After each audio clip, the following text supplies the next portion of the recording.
আসসালামু আলাইকুম, সকলে কেমন আছেন? আশা করি সব ভালো আছেন। আজকে প্রথম সেহরির জন্য কী কী রান্না করলাম চলুন দেখি। ডিম দিয়ে পুঁই শাকের মিচড়ি রান্না করব। সবজি ডিম দিয়ে রান্না করলে ভালোই লাগে। কড়াইয়ের তেল গরম হলে সামান্য হলুদ দিয়ে ডিমটা ভালোভাবে ভেজে নেব। ডিম ভাজার সময় হলুদ দিলে ডিমের কালারটা বেশ ভালোই আসে। আসলে আমাদের বাড়িতে রোজাদার সদস্য কিন্তু 5 জন, আর 2টা ডিম রান্না করছি। তার কারণ হলো আমার শাশুড়ির জন্য, আর আমাদের বাকি সদস্যের জন্য অন্য তরকারি রান্না করব। এই যে একই তেলে আমি দিয়ে দিলাম পেঁয়াজ কুচি, রসুন কুচি, কাঁচামরিচ কুচিও দিলাম। এবার সব উপকরণগুলো বাদামি আকারে আমি ভেজে নেব। এবার ধীরে ধীরে বাকি উপকরণগুলো দিয়ে দিব।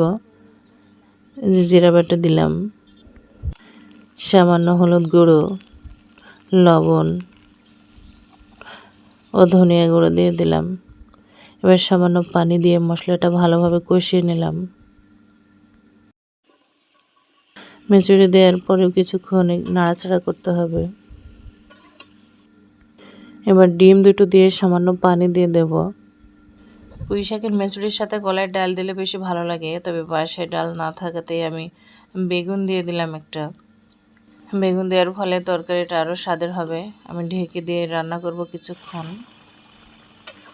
এই তো প্রায় রান্না শেষের দিকে। এই তো রান্না প্রায় হয়ে গেল। চলুন দেখি এবার দ্বিতীয় তরকারিটা কি রান্না করলাম।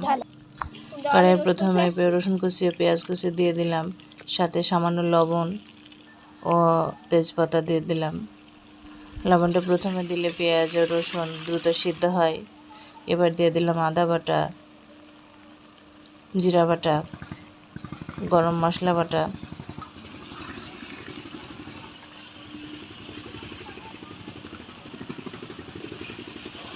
এবার গুঁড়ো মশলা দেব। দিলাম আমি হলুদ গুঁড়ো, মরিচ গুঁড়ো, সামান্য পানি দিয়ে মশলাগুলোকে ভালোভাবে কষিয়ে নেব।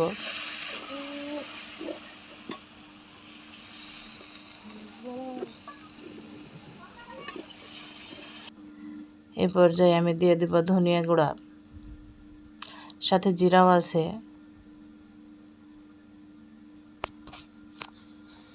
এই যে আমার পছন্দের গরুর পায়া বা নিহারি, আমি মাংসের থেকে নিহারি বেশি পছন্দ করি।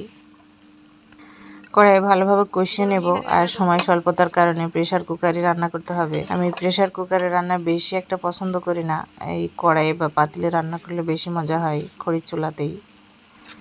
এই যে রান্না শেষ করতে করতে প্রায় রাত হয়ে গেল।